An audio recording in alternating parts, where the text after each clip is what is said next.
All right, guys, so for the second tip video, the cage that you're looking into is actually the enclosure for my female southern white-lipped python. She's a very, very defensive animal. The cage is a PVC cage. It's about 6 by 3.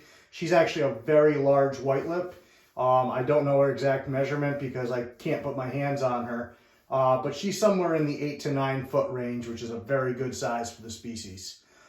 Because she's so defensive, she'll often strike the glass of the cage, which is why it's actually plexi and not actual glass. Actual glass she would have shattered a long time ago.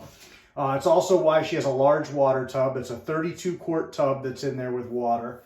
But what I've done for her, and at the advice of Matt from Selective Origins, is I've built a shift box for her. Something that doubles as a hide and I can use as a shift. Now, for all her defensive nature, she's not one that likes to hide often. So it has been a little bit of a learning curve getting her to go in there.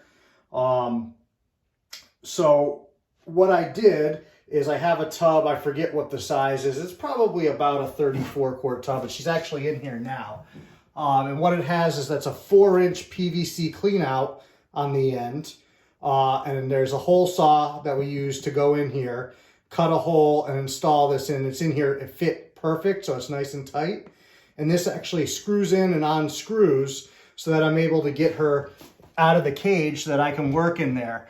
And now many people see this and think like, oh, I don't want to do that. You know, I feel like I'm bitching out, whatever it is. In this case, the reason that I've done this is actually for her more so than myself. She being so defensive and getting so worked up, it makes her have a really negative experience. So this allows me to get her out of her cage and back into her cage without us having to have that negative interaction. So it really has helped her tremendously to calm down a little bit. She's still not ever going to be a tame snake. She's not going to be a snake I'm going to ever have out holding and do a video with, which stinks because she's a beautiful animal. But she's just so defensive that this has helped for a multitude of reasons. It gives her a hide, it gives her a spot to retreat to. And what I'm trying to teach her is that if she goes in there when I need to get in there, we don't have to battle at all. And that's been a bit of a learning curve. Tonight she actually did great. She had her head out. I came in, I tapped her once with the hook and she backed up, which is abnormal for her.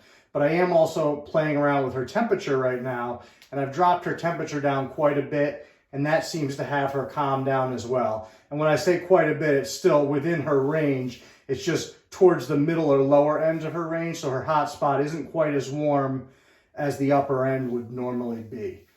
So that seems to maybe be working. I can't say for sure that it's working yet, but so far, since I've done that, our interactions have been better. That was about the last thing I hadn't really tried to manipulate with her, so we're going to see how that goes.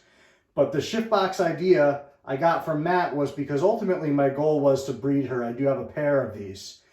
And he told me a story of one of the first clutches that he had with this species where the female was similar to her and she went very manic. And when he tried to go in to get the egg, she freaked out so much that she basically destroyed the entire clutch. So he gave me this idea and said, you know, when you get to that point, it's a controlled area. It's a little bit easier to get her out and keep the egg safe instead of them being able to smash all over the enclosure. I'm not sure at this point if I will be breeding her.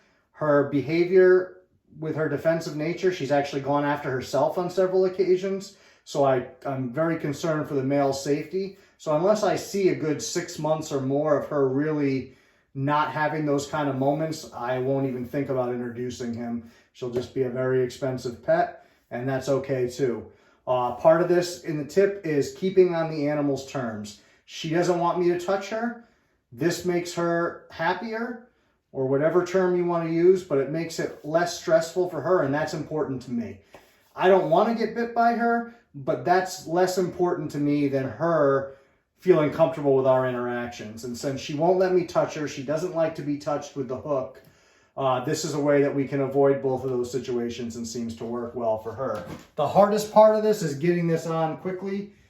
Getting it off is not so bad because you have a little more control, but when you have to reach your hand in here to put it on, it can be a little nerve-wracking.